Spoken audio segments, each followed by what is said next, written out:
Dear students, आज basic spoken English में 8th day में आपको बताने वाला हूं मैं रीडिंग की इंपॉर्टेंस। जी हां स्टूडेंट्स, रीडिंग की हेल्प से आप कैसे अपने स्पोकन इंग्लिश को ज्यादा अच्छे से अच्छा इंप्रूव कर सकते हैं। आज के इस वीडियो लेसन में बहुत ही इंटरेस्टिंग चीजें मैं आपको बताने वाला हूं। पूरे वीडियो को आपको एंड तक देखना और साथ ही मैं आपको बता दूं कि इस वीडियो को देखने के बाद में मेरी 100% श्योरिटी है कि आज से आपको रीडिंग करने का आपका नजरिया बदल जाएगा। जी हां स्टूडेंट, अभी तक जो भी टेक्स्ट आप रीड कर रहे थे आप उसको पहले अलग तरीके से रीड कर रहे होंगे, बट इस वीडियो को देखने के बाद में मैं 100% श्योरिटी देता हूं आपको कि आप अब आज से टेक्स्ट को कुछ अलग तरीके से रीड करना शुरू करेंगे। चलिए हम इस सेशन को शुरू करते हैं students, let's start the video. Student अक्सर एक कंप्लेन करते हैं कि सर रीडिंग हमारी बहुत अच्छी है लेकिन हम लोग जब स्पीकिंग करते हैं तो हमको स्पीकिंग नहीं आती है। उसके पीछे रीजन क्या वही मैं आज बताने वाला हूं। आप देख सकते हैं बोर्ड पर एक स्टोरी है जिसका टाइटल है the title of the story is a dishonest milkman, एक बेईमान दूध वाला। अब इस स्टोरी को हम लोगों को हमें थॉरोली रीड करना है and after reading I will explain you how to speak this story in your own words. It means with the help of reading how we can improve our spoken skills. Today in this video I am going to teach you each and every small things deeply.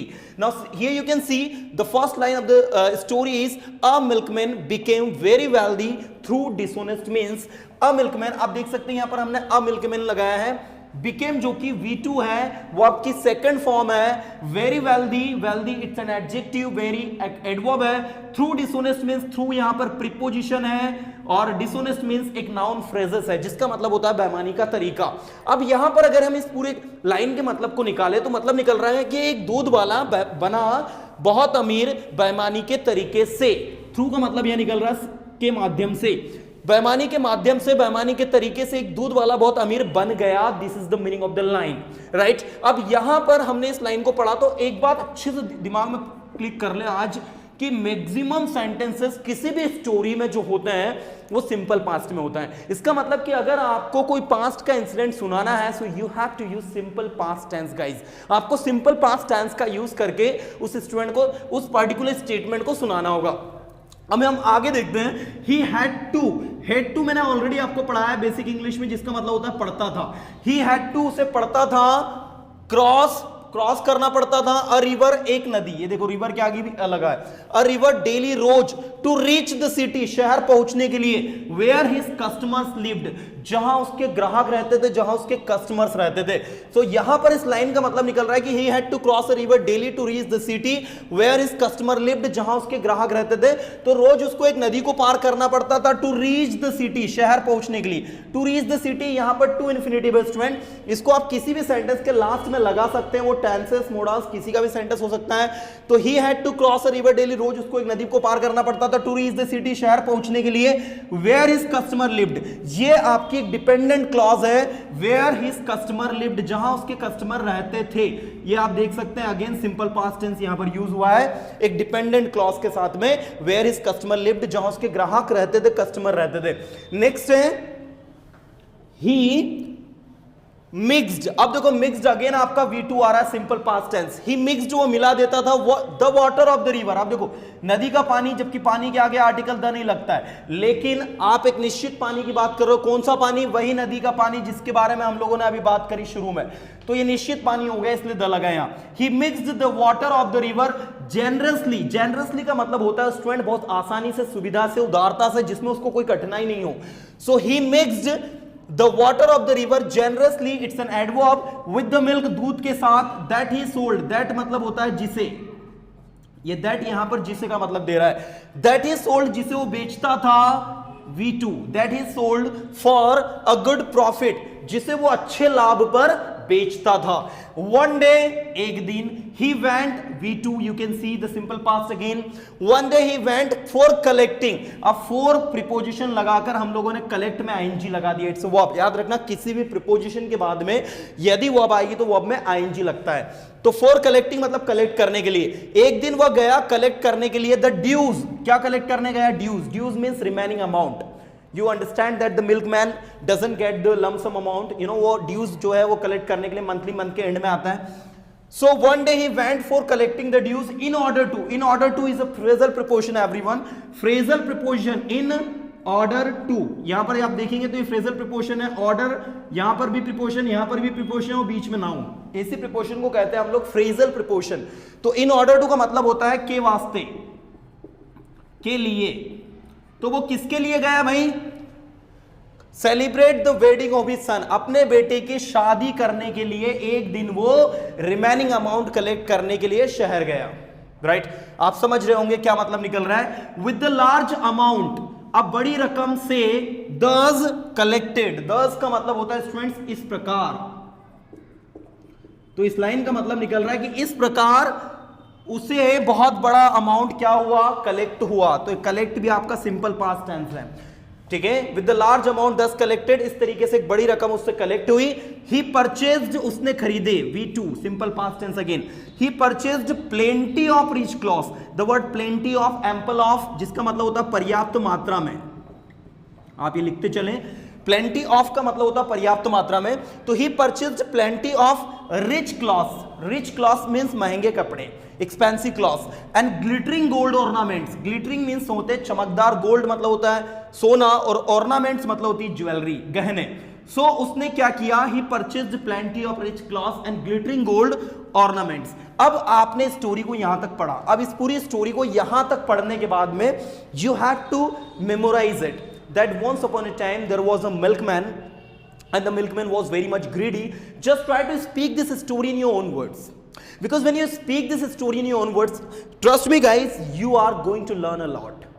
Because when you speak this story in your own words, you know exactly how to make sentence, how to make sentence patterns, how to apply past sentences in spoken English. Because reading and speaking both are very much different. In reading you have ready-made content that you just see and read it, but in speaking the content is not clear what to say. And sometimes the content is clear but we don't know the sentence formation, that how we have to use the sentences. So guys, what you have to do right now is that you have to actually speak the sentences that you have read right now. So you would say in your own words that once upon a time there was a milkman, the milkman was greedy, he used to mix the river's water with the milk, and in this way he became very rich. One day he decided to celebrate the wedding of his son, and therefore he went to collect the remaining amount, and he collected a large amount, and with the help of this amount he purchased plenty of rich cloths and glittering gold ornaments.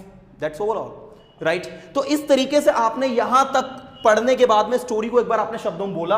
अब हम आगे देखते हैं। But while crossing the river, लेकिन नदी को पार करते वक्त, come on, but while crossing the river, नदी को पार करते वक्त, द बोट कैप्साइज्ड, बोट क्या हो गई स्टूडेंट्स? कैप्साइज्ड हो गई, बोट पलट गई। अब आप कहोगे सर ये वाइल क्रॉसिंग समझ में नहीं आ रहा। भाई ये वाइल का मतलब होता है के दौरान, के वक्त, और इसके बाद जो भी वर्ब आएगी उसमें आईएनजी लगेगा। तो वाइल क्रॉसिंग क्रॉस करते वक्त, वाइल स्पीकिंग बोलते वक्त, वाइल राइटिंग लिखते वक्त, वाइल स्लीपिंग सोते वक्त। तो ऐसे ही नदी को पार करते वक्त द बोट कैप्साइज्ड, बोट यहां पर सब्जेक्ट है, कैप्साइज्ड आपका V2 है, सिंपल पास्ट टेंस।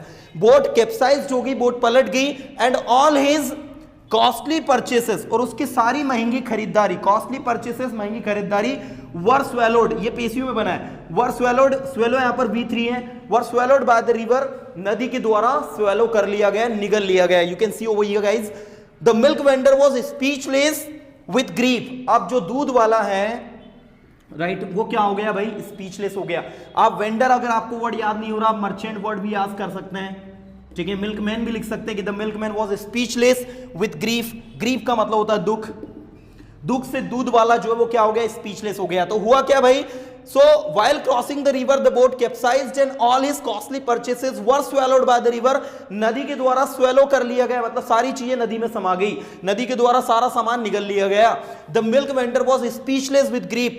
दूध वाला स्पीचलेस हो गया, निशब्द हो गया, राइट। स्पीच में लेस लगा है तो स्पीचलेस हो गया। विद द ग्रीफ, दुख के साथ में। एट दैट टाइम, उसी समय, ही हर्ड अ वॉइस, उसने एक आवाज सुनी, दैट केम फ्रॉम रिवर, जो नदी से आई, और वो आवाज क्या है? Don't weep, what you have lost is only the illicit gains you earn through cheating your customers. तो इन द एंड वो नदी से एक आवाज आती है, ठीक है। उसी समय he heard a voice, उसने एक आवाज सुनी है, heard here की सेकंड फॉर्म है, a voice एक आवाज, that came from river, ये भी V2 है, सिंपल पास्ट टेंस, जो नदी से आई, that came from river, जो नदी से आई, वो आवाज क्या थी? don't weep, रो मत।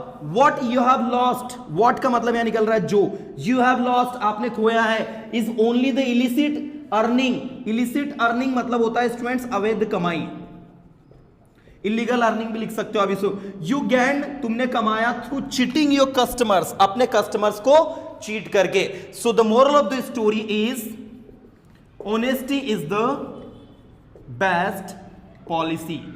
ईमानदारी एक उत्तम नीति है। Be honest towards your work, अपने काम के प्रति ईमानदार रहिए and you will get what you really want. Now students, we have read this story. Now what you have to do is that you have to speak this story in your own words. Trust me guys, if you are doing practice in this way as I'm suggesting you, you will definitely be benefited. Because after reading what happened, you know exactly what to say. You know exactly what to speak. You are having enough content, enough vocabulary. Because this is very much noticed problem that students are very much confused that while speaking they don't know the proper words, sentence formation. But right now you have read everything. What you have to do is that after reading this story, just try to speak in your own words. That once upon a time there was a milkman. Even you can change the way the story is written. The story is not written in this way that once upon a time there was a milkman, the milkman was greedy. But you can actually speak this story in your own words. You can change the sentence formation. You can even some sentences which you find quite tough, you can even change the way. Like यहाँ पर आप देखो एक sentence complex sentence है ये वाला कि to reach the city where is customer lived. This is a complex sentence. Even you can speak in simple sentence too. It's up to you, right? तो आपने इस स्टोरी को पढ़ा, पढ़ने के बाद में आपको इस स्टोरी को अपने शब्दों में जब आप बोलेंगे तो आप सिंपल सेंटेंसेस का यूज करके बोले. You don't have to think कि आपने जो टेक्स्ट में जो लिखा है, बुक में जो लिखा हुआ है उसी वे में आप बोले. जी नहीं, आपको अपने तरीके से बोलना है. And not only this story, कोई सी स्टोरी भी आप पढ़ें. मैं सिर्फ आपको एक आइडिया दे रहा हूं कि आपको कोई भी स्टोरी अगर मिल रही है तो उस स्टोरी के टेक्स्ट को रीड करें आप. And after reading the text just try to speak the text in your own words. अपने खुद के शब्दों में स्टोरी को बोले.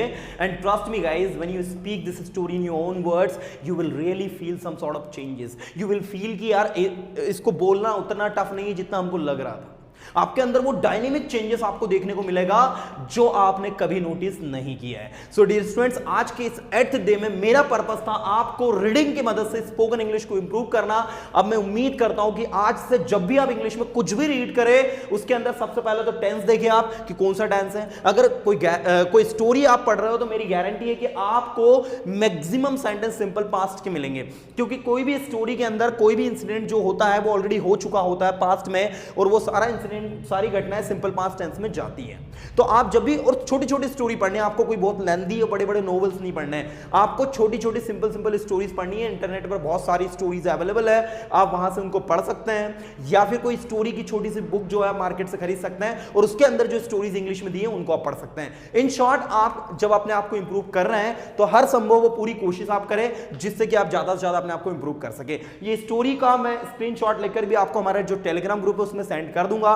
या फिर अगर आप खुद एक स्क्रीनशॉट लेना चाहते हैं तो आप ले सकते हैं. मैंने आपको पूरा बोर्ड स्क्रीनशॉट लेने के लिए दे दिया है, राइट? ठीक है स्टूडेंट्स, उम्मीद करता हूं कि एक छोटे से वीडियो की मदद के द्वारा मैं आपकी छोटी सी मदद कर पाया हूं. अगर वीडियो अच्छा लगा है तो इसे लाइक करके फटाफट अपने फ्रेंड सर्कल के साथ में शेयर कर दो. और अगले दिन आपको कल मिलेगा प्रैक्टिस सेशन पर बेस्ड वीडियो, जिसमें मैं टोटल आपको करवाऊंगा प्रैक्टिस. कल शाम में 9 बजे देखना नहीं भूलें. फिर मिलेंगे नेक्स्ट वीडियो के साथ में. तब तक के लिए tata bye, have a good day.